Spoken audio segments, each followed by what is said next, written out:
Welcome to Alaska Weather, a production of Alaska Public Media and the National Weather Service, Alaska Region. Produced and broadcast daily from the studios of KAKM, Alaska Weather provides complete forecasts, public, marine, and aviation for all of Alaska. Alaska Weather is made possible by the following sponsors.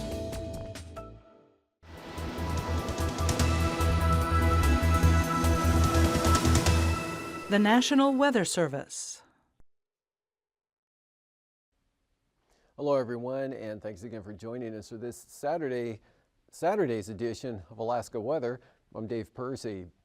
On the fire danger chart, a little bit up here now, return to the Yukon Flats area there along the Yukon River either side, and a couple of areas now popping back up over the Copper River Basin right through there, nothing really extensive. And then kind of an expanded area here over the northern southeast coast zone there, up in that area, Lynn Canal, maybe over to Glacier Bay, and especially on up the Klondike Highway there, where temperatures were in the 80s to as high as low 90s today. Otherwise, satellite imagery showing the clear skies there. Of course, sunshine, if they're going to get that warm, sun's got to be out, but weakening system here approaching the south coast. And that farther to the west, it's a little more, holds together a little better, a little bit more extensive area of precipitation here.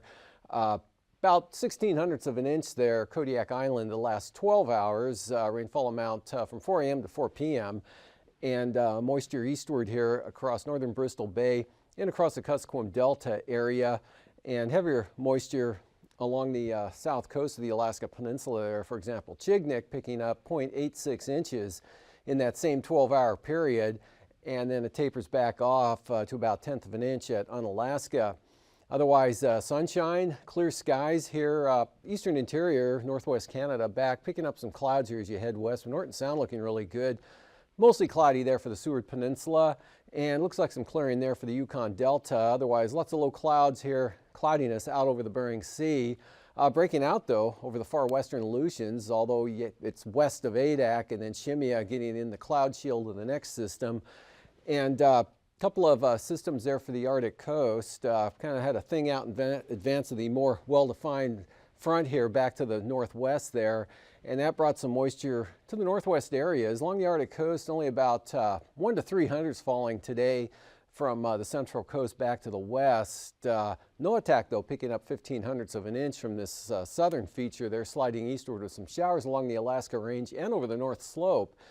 And rolling that along again, you can see slowly that shifting eastward, this slowly sagging southeastward there, and it'll bring that'll continue inland and then die out along the North Slope like the previous one did. And on the, or otherwise to the south here, huge area low pressure south of the Alaska Peninsula, counterclockwise flow all the way around. A couple other troughs here forming will be coming northward over the next couple of days. Otherwise, tomorrow, a pretty dry day again over south central Alaska into the interior once again, maybe seeing an increase in the clouds. And then there was some high stuff here in a band from southern Norton Sound, southeast across Kuskokwim Valley, and across Cook Inlet, Kenai Peninsula, nothing significant at all. Definitely VFR skies through the area, more clearing in the interior. Isolated thunderstorms there over the far eastern interior areas, with a few more scattered strikes over northwest Canada with that area clouds. Otherwise sunny, hot across the southeast coast, and quite a range in the temperatures down there. But rainfall again, rain and fog here, Kodiak Island, back along that front, Alaska Peninsula, all the way out to the greater Unalaska area, possibly as far west as Nikolsky. And then a little bit of moisture here there for mainly Atka. Otherwise, trough just to the west of Shimia, really not all that strong. High pressure, 1,021 millibar high right over the Bering Strait. Keeping this front mostly sliding eastward there for today, and then that trough just down to the south of that. Anyway, that one will come onto the coast tonight, the next one back to the northwest there, and then just damp out and weaken into a trough, slowly dissolve.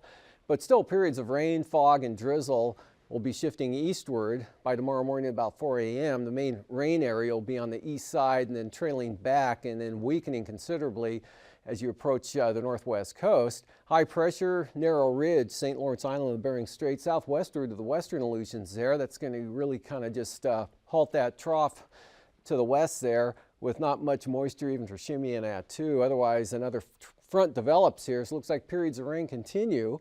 More of a showery condition for Kodiak Island, scattered showers, but periods of rain, fog, and drizzle here for much of the Alaska Peninsula. And variable clouds, North Gulf Coast, again, Kenai Peninsula, with possible showers developing here right along and off the coast. And then the remnants of that front, precipitation actually tends to enhance here, showers along the panhandle. So look for the clouds to increase and push inland, and again picking up a chance of moisture along just about all of the coastline all the way up to just south of Yakutat. And then the outlook for tomorrow, that should burn off. Got pretty optimistic here and burn the low clouds off all the way into the Gulf there. Whether that happens or not, hard to say, but should go mostly sunny over the inside water areas all the way up to Lynn Canal Glacier. Chance of a thunderstorm though up around Skagway, White Pass more likely. And then some scattered thunderstorms, a little more extensive here over the, or actually from the Wrangell Mountains up along the eastern and central Alaska range. Could see some thunderstorm develop around Denali Park area, just a chance. Otherwise, mostly sunny, partly to mostly.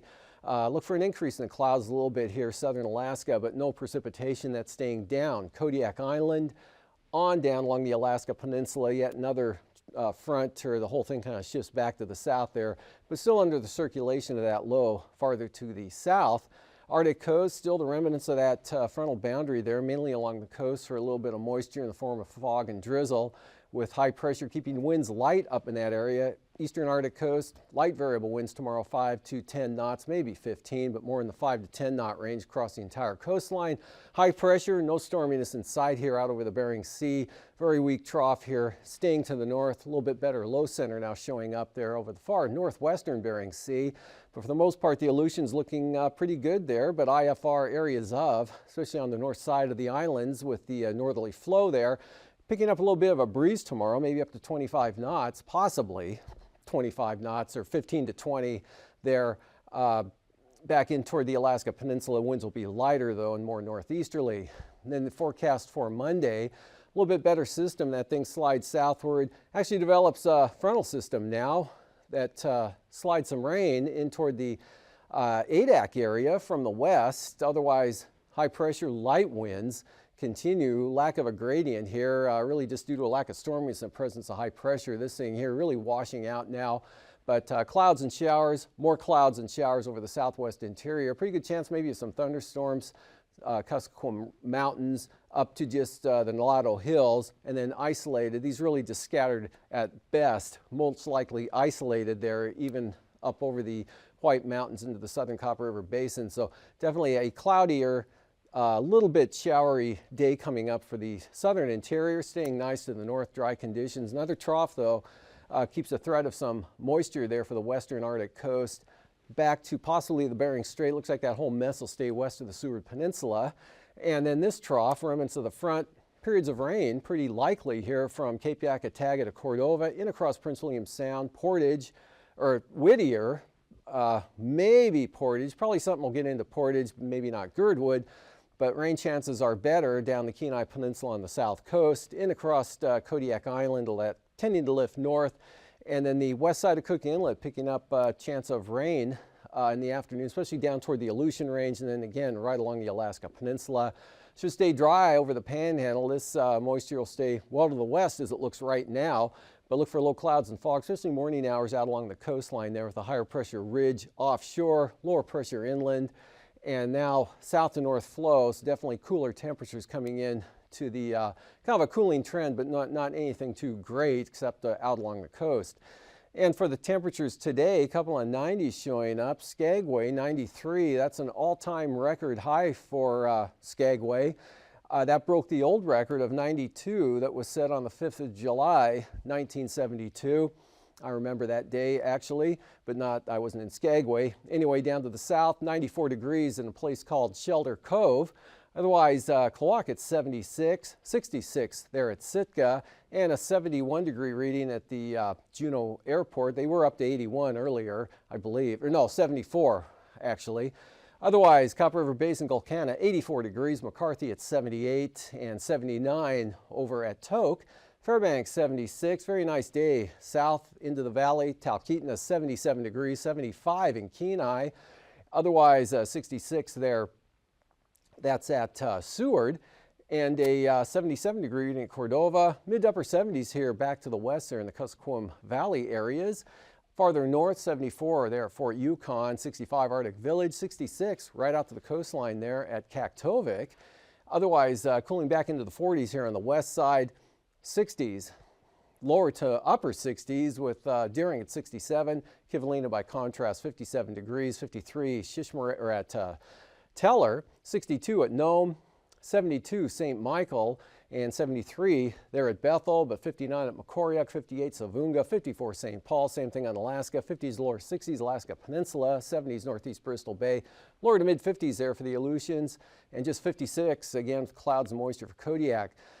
Lows tonight near 60 out here toward the southwest coast, otherwise 50s up northeastward in the upper Yukon Valley to near 40 central Arctic coast, mostly in the 50s south of the mountains, definitely mid to upper 50s there for the Panhandle. And for the highs tomorrow, cooler, but still pretty nice here, mid 60s to possibly mid 70s, lower 80s, eastern interior, north of the Alaska Range, still in the mid 70s forecast to sit in the valley tomorrow, 60s to near 70s to the south, mid 70s all the way back almost to the coastline here for the southwest, cooler 50s Bering Sea, mid 40s central Arctic coast. Flying weather, IFR staying off the coast tonight except for Kodiak Island, although getting close to the Kenai Peninsula. IFR anywhere along the Arctic coast and of course out over the Bering Sea. Tomorrow afternoon actually retreats a little bit here southward, but still catching the east side of Kodiak Island, south side of the Alaska Peninsula, good VFR over the interior till you get out toward the Arctic coast. IFR central western Bering Sea. There's a VFR continuing, kind of an offshore flow going on along the southwest coast. Anatuvik, Adigan, all open tomorrow, as well as the Alaska Range, Lake Clark, Merrill, rainy and windy. VFR throughout the day. Isabel, Mentasta, same forecast. Tanita VFR. Portage open. All these passes are open. And for the freezing levels, high pressure ridge aloft here from the northern Bering Sea eastward into the Northwest Territories, so 12,000 feet, including the Panhandle. Cooler to the south, cooler to the north. And for icing, moisture here, Kodiak Island, the Alaska Peninsula, above 9,000 feet. Above 8,000 there with the remnant moisture of the weak frontal boundary north of the Brooks Range, and then way out here to the west, really nothing at all. And for the jet stream, upper level low south of the Alaska Peninsula, strong flow around that, weaker on the north side, easterlies at about 40, ridging through the interior, jet to the north, and really nothing to the south. And for the 9,000 foot winds, light variable winds over the interior, northwest 15 off the southeast coast, 20 to 25 here, Kodiak Island, Bristol Bay, turn northerly, maybe up to 30 knots, 9,000 feet here, eastern Aleutians. Lighter at 3,000 feet, about the same direction though, 20 to 25. Light variable winds over the interior, especially the Arctic coast, northwest 20 knots, maybe on the south coast at 3,000 feet. And way out towards Chimyanatu. Turbulence-wise, not much to speak of here. Maybe southern Kodiak Island, the peninsula, on out west to Adak, very light to very isolated moderate, below 5,000 feet. And after the break, I'll be back with the marine forecast and ice edge.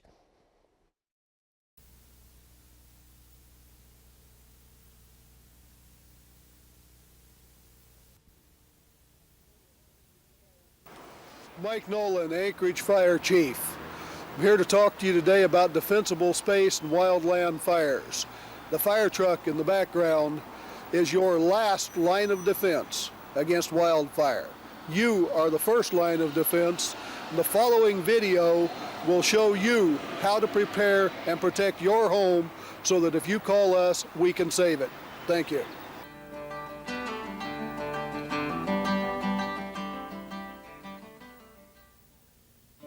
This program deals with maintaining landscaped properties in fire-prone areas known as the wildland-urban interface. What were once wildland forests, fields, and pastures are now businesses, highways, and homes. Whether simple cabins, mobile homes, or large, expensive developments, many are constructed in the wakes of past fires and in the path of future fires. In areas where wildfires have occurred naturally for centuries, homes and gardens now add fuels that can accelerate the spread of fire.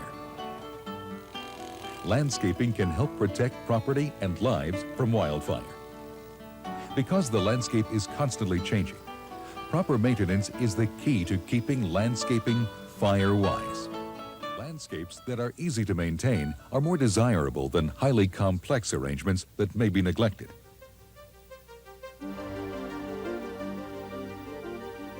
Over time, plants grow and spread. Mulches dry out. Leaves and pine needles accumulate. All contribute to the fuels which can accelerate a wildfire. Proper maintenance improves the appearance of plants and helps protect the structure from wildfire. Fire needs fuel, something to burn, like grass, trees, or the homes nestled among them. To an interface fire, homes and other structures become merely fuel. Fires start easily and burn rapidly in light fuels like dry grasses. These in turn provide a path to larger fuels like trees. Once at the base of a tree, fire can move into low branches and climb to the top or crown. This arrangement, known as ladder fuels, provides wildfire a path along which to grow and spread. Interrupting a potential fire's path is a primary concern in maintaining the property and the landscape. A fire-wise landscape is a healthy landscape, one whose plants are durable, fire-resistant, compatible with the terrain and climate, and well-maintained.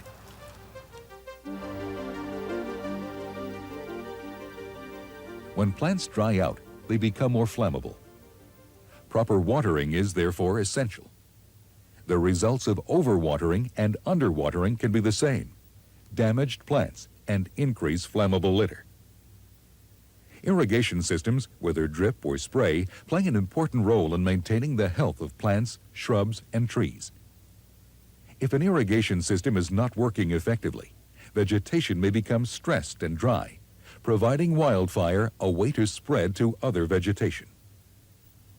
Familiarity with the system, along with routine inspection and maintenance, is necessary to keep the landscape in top condition.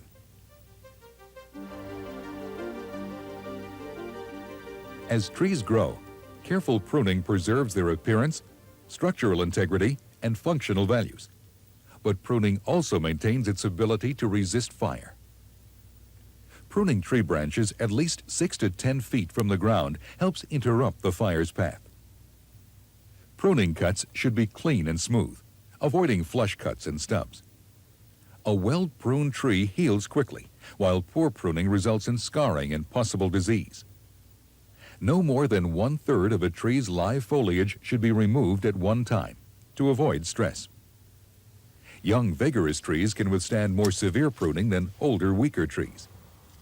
Remove dead and diseased branches from trees. This reduces the potential for fire spreading into the crown.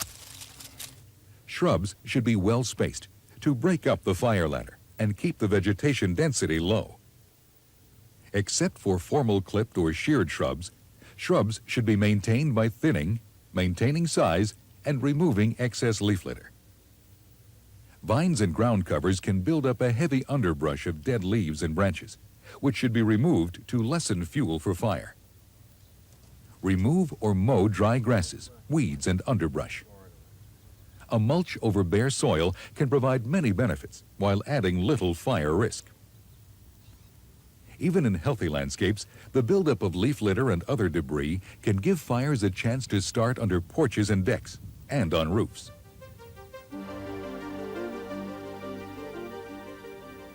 Brush and cuttings from landscape maintenance create another fire hazard.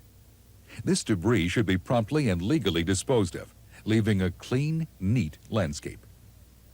Sometimes fuels for wildfires can be found under decks and porches. Store firewood well away from other combustible materials. Fertilizing and pest control is also important for maintaining healthy and therefore fire-wise landscapes. The safe fueling and regular maintenance of garden equipment, careful disposal of smoking materials, and the proper storage and use of flammable liquids and combustible materials are important to maintaining the fire-wise landscape design. Regular maintenance of equipment has the dividend of continued use for many years, but there is also a fire-wise benefit. Besides properly using and refueling lawn and garden equipment, each piece should be properly maintained according to the manufacturer's instructions. Without proper maintenance, an engine can overheat. A heated engine can start a fire. Remove dry grass and leaves from around the engine. Before refueling, allow the engine to cool, even if for only a few minutes. Refuel in an area away from vegetation. Refueling on level ground will help avoid spills. Gasoline fumes can travel several feet, even from a small spill. If the fumes reach a nearby source of ignition, a fire can flash over the surface and back to the spill instantly. In addition, any gasoline or oil-soaked rags should be stored in a closed, airtight container, be cleaned and dried, or be properly disposed. Fire officials recommend that an approved fire extinguisher be available at all times, and that everyone knows how to safely use it. One of the most readily available sources of ignition for fire is as close as the flick of a wrist. If smoking is allowed on the site, make sure that precautions are taken to properly handle this common source of ignition. Store oils, gasoline, and other flammables in safe containers, kept in well-ventilated areas. Treat these as carefully as you would fire itself. In case of fire, notify the local fire department immediately. Any delay can result in tragedy. Your state or local authorities may have specific requirements for one or more of the following: clearance distances for brush and other flammable vegetation, disposal of debris, and fire safety requirements for equipment. Check with local authorities on these and related issues. Even though they may be designed and installed according to sound principles, landscapes change continuously. Your careful maintenance will ensure the landscape's beauty, enhance the environment, and maintain its value as an investment in a fire-wise future.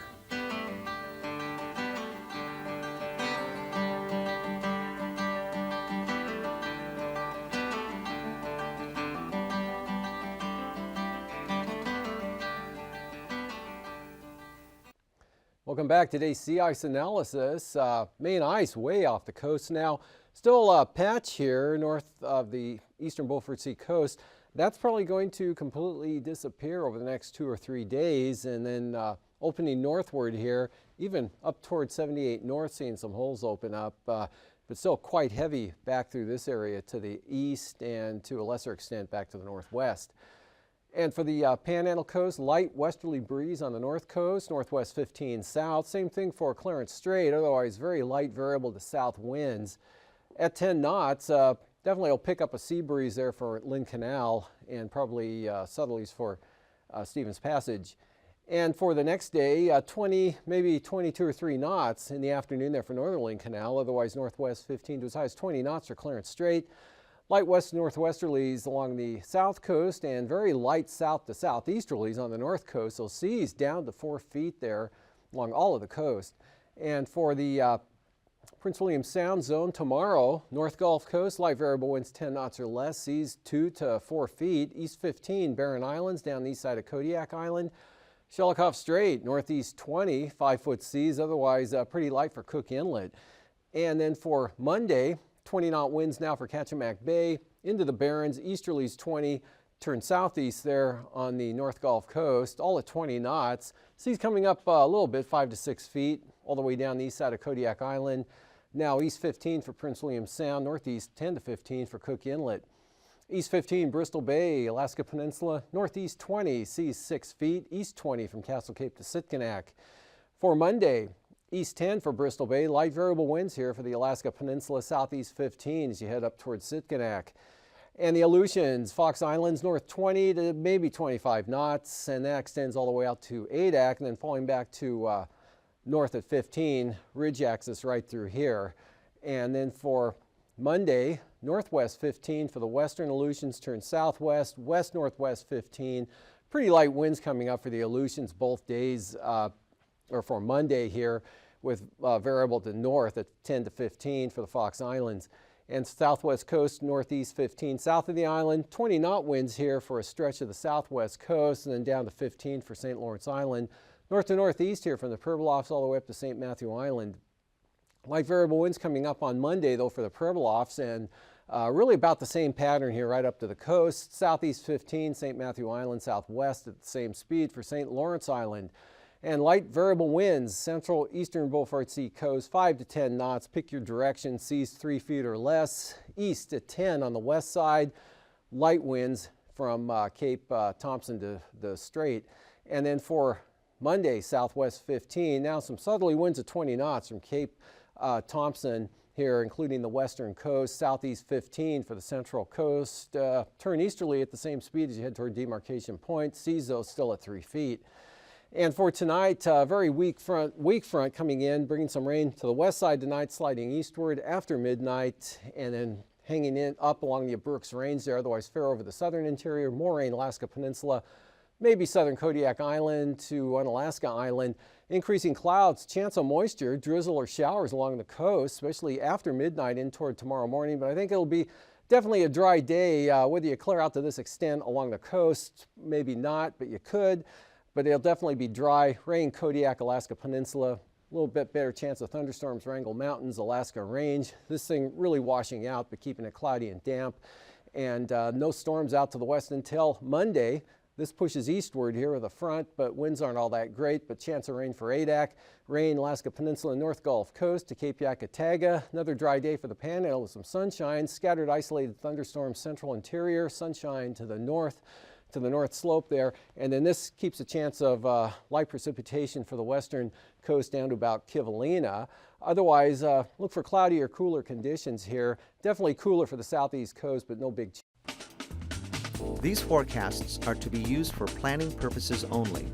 Call 1-800-WX-BRIEF for a formal pre-flight briefing. Always file a flight plan before you go flying. The U.S. Coast Guard Auxiliary urges you to leave a float plan with a friend or the harbor master before you go boating. Alaska Weather is made possible by the following sponsors.